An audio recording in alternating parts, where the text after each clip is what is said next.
ওয়াকফ সংশোধনী আইন প্রত্যাহারের দাবিতে সোনামুড়ে নাগরিক অধিকার মঞ্চের ঐতিহাসিক বিক্ষোভ মিছিল সমাবেশ। শনিবার বিকাল 2 ঘটিকায় নাগরিক অধিকার মঞ্চের আহ্বানে রাজ্যিক ও মহকুমা স্তরে বিভিন্ন সামাজিক ও ধর্মীয় সংগঠনের সমর্থনে ঐতিহাসিক বিক্ষোভ মিছিল ও সমাবেশ অনুষ্ঠিত হয় সোনামুড়ায়। সুবিশাল মিছিল করে প্রতিবাদী শামিল হন আন্দোলনকারীরা। আকাশ বাতাস মুখরিত হয়ে আওয়াজ ওঠে, ওয়াকফ সংশোধনী আইন বাতিল করতে হবে।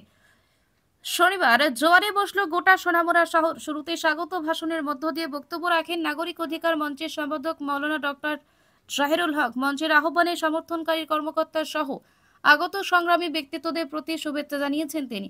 ওয়াকফ সংশোধনী আইন বাতিল না হওয়া পর্যন্ত চলতে থাকবে গণ আন্দোলন। আগত সংগ্রামী বন্ধুদের প্রতি আরো বড়সড় আন্দোলনের প্রস্তুতি নিতে বিনম্রভাবে অনুরোধ করেন জাহিরুল। ওয়াকফ সংশোধনী নামে অসাংবিধানিক আইন করে দেশের মুসলমানদের ওয়াকফ সম্পত্তি ধ্বংসের পথে নিয়ে যাচ্ছে কেন্দ্রীয় সরকার।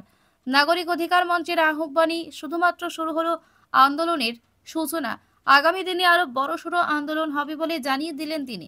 আলোচনা করতে গিয়ে মণিপুরী ছাত্র সংগঠনের সম্পাদক বিমল সিংহ বলেন, মুসলমানরা আন্দোলন করলে সফল হবেই। ইতিহাসের বিভিন্ন দিক থেকে বিস্তারিত আলোচনা করেন তিনি।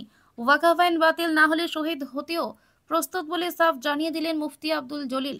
বিশিষ্ট সমাজসেবী অঞ্জন শুক্লবৈদ্য বলেন, এই আন্দোলন শুধু মুসলমানদের আন্দোলন নয়, দেশের ধর্মনিরপেক্ষ সকল সম্প্রদায়ের মানুষ এগিয়ে আসার আহ্বান করেন তিনি। অন্যান্যদের মধ্যে উপস্থিত ছিলেন জালাল মিয়া, মহরম আলী, মাওলানা আব্দুল খয়ের, মাওলানা আব্দুল হক, মিজানুর রহমান, এরশাদ মিয়া, সোহেল আলম, খলিল মিয়া সহ অন্যান্যরা। দেখুন বিস্তারিত। সোনামুড়া থেকে আমির হোসেনের রিপোর্ট। বন্ধ করার জন্য একটা জাতি, একটা গোষ্ঠী বিভিন্নভাবে মানুষকে ভুল বুঝিয়েছে, বিভিন্নভাবে না আসার জন্য একটা চেষ্টা নিয়েছে। আজকে তাদের মধ্যে থাপ্পড় মেরে তারা যে আজকে এখানে উপস্থিত হয়েছে।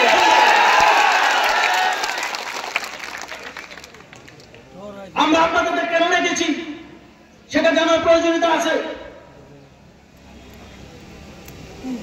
এই মাসের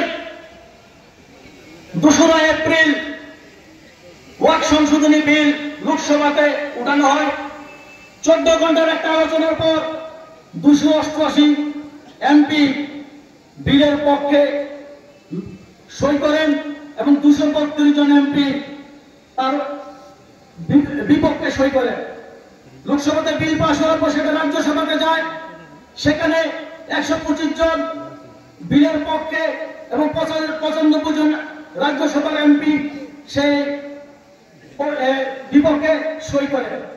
মেজরিটির মাধ্যমে তারা জোর জবরদস্তি এই আরএসএস দ্বারা পরিচালিত ভারত সরকার, বিজেপি সরকার আজকে এই বিল আমাদের উপর জোর জবরদস্তি চাপিয়ে দিয়েছে। এই কালো আইন আমরা কোনো মতে কিছুটা আমরা মানছি না। বাংলাদেশের সভাপতি মন্ডলী, উপস্থিত সজ্জন মন্ডলী ও জনগণ সবাইকে আমি প্রত্যেক জাতি সংগ্রাম পরিষদের পক্ষ থেকে সংগ্রামী অভিনন্দন জানাচ্ছি। এবং আজকে এই যে ওয়াকফ বিল নিয়ে প্রতিবাদ সভা, সেটা সারা দেশব্যাপী হচ্ছে। কেননা আমরা ছোটবেলা থেকেই জেনে এসেছি ওয়াকফ সম্পত্তি মানে সেটা আল্লাহর নামে দান করা হয় থাকে। সেই সম্পত্তির কোনো পরিবর্তন হয় না, মালিকানার কোনো পরিবর্তন হয় না। কিন্তু মুসলমানদের ক্ষেত্রে যেরকম ওয়াকফ সম্পত্তির পরিবর্তন হয় না, হিন্দুদেরও যে দেবত্ব সম্পত্তি সেটাও নাম পরিবর্তন করা যায় না। এবং খ্রিস্টানদেরও আছে সেরকম বিভিন্ন ধর্মাবলম্বীদের, কেউ আল্লাহর নামে, কেউ ভগবানের নামে, কেউ যিশুর নামে, এবং বিভিন্ন বৈষ্ণব সম্প্রদায়ের যে মঠ আছে সেখানেও আমরা দেখছি যে সেই মঠের নামে দান করা হয় থাকে।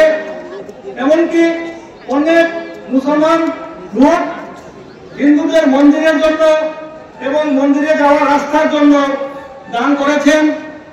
আবার অনেক হিন্দুরা অনেক সময় ওয়াকফ সম্পত্তিও দান করেছেন। এই যে ভারতবর্ষের মধ্যে যে বৈচিত্র্যের মধ্যে ঐক্য, ধর্ম নিরপেক্ষতা, সেই ধর্ম নিরপেক্ষতা আজকে 2014 সাল থেকে ভারতবর্ষে যখন থেকে বিজেপি সরকার ক্ষমতায় এসেছে, আমরা লক্ষ্য করছি প্রথম টার্গেট করা হয়েছে ধর্মীয় সংখ্যালঘু মুসলমানদের, এবং কারণ এই ধর্মীয় সংখ্যালঘু মুসলমানদের ভারতবর্ষ থেকে ব্রিটিশকে তাড়ানোর জন্য গুরুত্বপূর্ণ ভূমিকা ছিল।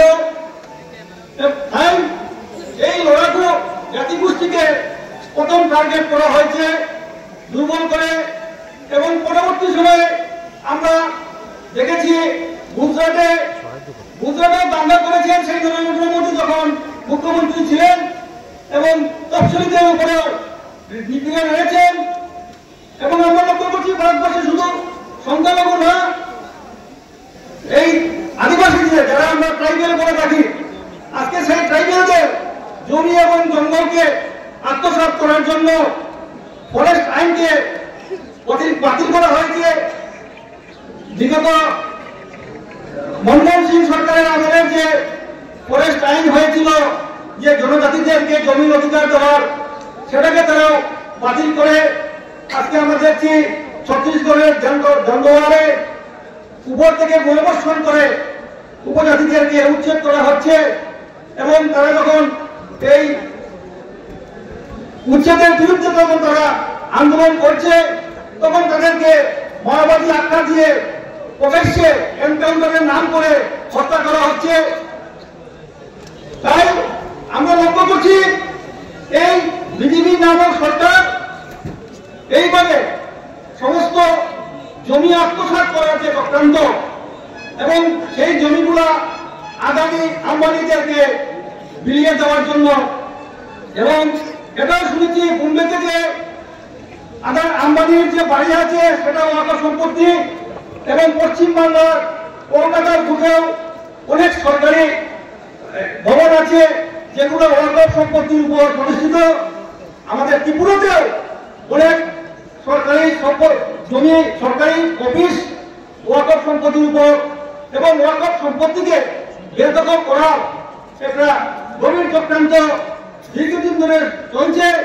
এবং সেটাকে এই ওয়াকফ আইন সংশোধন করে সেটাকে এই বিজেপি সরকার স্বীকৃতি দেওয়ার যে আইন এনেছে, সেটাকে যদি আমরা প্রতিহত করতে হয়, তাহলে শুধু ইসলাম ধর্মাবলম্বী লোকদেরকে সমাবেশিত করলে হবে না।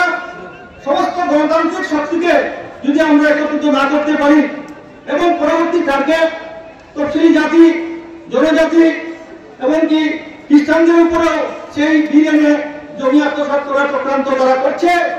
এবং আমরা দিল্লিতে আমরা ক্ষমতায় আসার পরে দিল্লিতে আমরা বিভিন্ন চার্চে আক্রমণ সংঘটিত হয়েছে।